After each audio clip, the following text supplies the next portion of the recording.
Wag kang papayag na hanggang likers and followers ka lang dito sa TikTok at Facebook Reels mo. Kasi, alam mo, marami nang kumikita dito ng 20 to 50k per month. At hindi mo na rin kailangan magbenta ng kahit anong produkto. Ang kailangan mo lang dito, dapat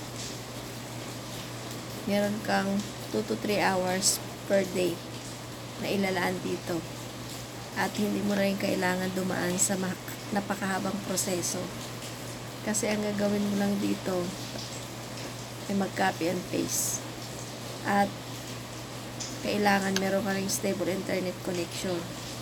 So, kung curious ka kung paano mo pagkakitaan yung TikTok at Facebook Reels mo, mag-comment ka lang dito ng how sa video na ito.